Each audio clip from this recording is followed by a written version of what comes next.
d'université d'été du RCD qui était prévu pour, dans un premier temps, les 13, 14 et 15 octobre, a été différé d'une semaine. Après un premier refus de l'administration, nous suggérons de la renvoyer d'une semaine pour la raison qui est connue de tous, c'était l'organisation d'élections partielles dans 2 communes de la wilaya de Tizi Ouzou. On a fini par établir une autre demande pour la tenir pour la tenir une semaine après, et nous avons été étonnés que l'administration nous fasse un refus, c'est-à-dire nous envoie un courrier, nous refusons catégoriquement la tenue de cette université d'été sans aucun motif. C'est une activité interne au parti. Lorsqu'on vous refuse ce genre de réunion, ceci veut dire qu'on vous refuse l'exercice de votre activité principale qui est censée être au contact des Algériens, au contact de ces militants.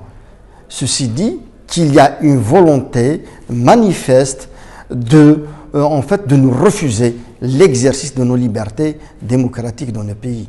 C'est une remise en cause flagrante des acquis démocratiques arrachés depuis 1989. La régression en matière des droits de l'homme et en matière d'exercice des libertés est effectivement atteinte, est effectivement manifeste, notamment avec l'arrivée de Tebboune, avec notamment aussi la mainmise des cercles extra-démocratiques, extra-institutions qui étaient censées gérer le pays. On se demande d'ailleurs pourquoi Tebboune, qui à travers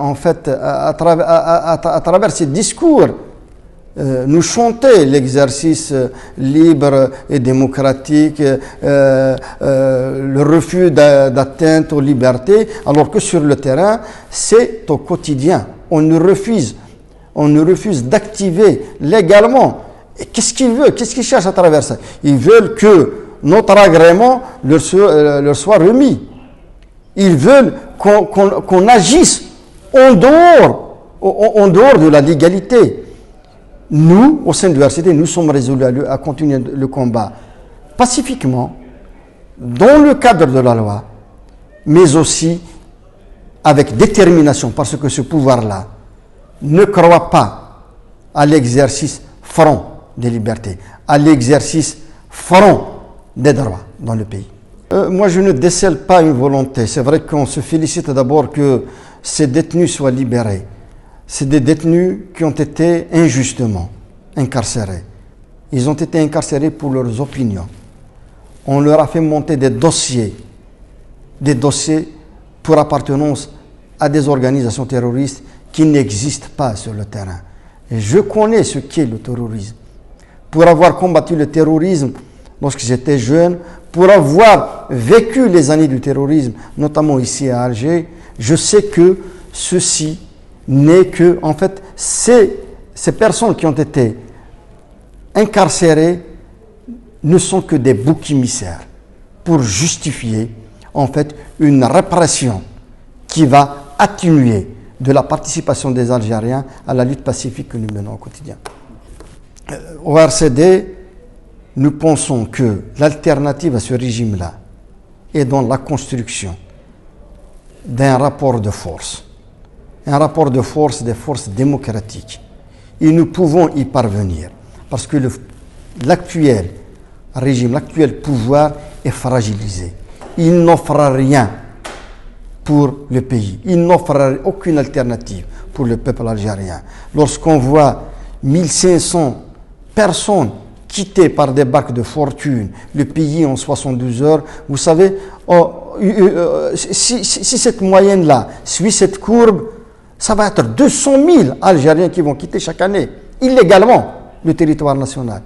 Il faudrait qu'on arrive justement à insuffler l'espoir chez notre jeunesse, chez nos populations.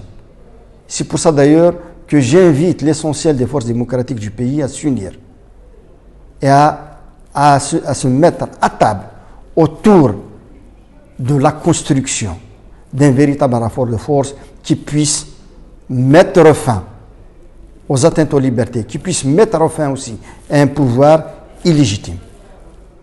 Ce n'est pas au RCD seul de faire une telle projection, mais sinon nous espérons effectivement qu'à travers qu'à travers ce que nous organisons aujourd'hui, mais aussi, et c'était prévu d'ailleurs à travers l'université du RCD, c'est de nouer un contact avec l'essentiel des partis politiques, l'essentiel des organisations, l'essentiel des syndicats pour aller vers la construction d'un vrai front, un front qui puisse peser, qui puisse changer le destin du pays.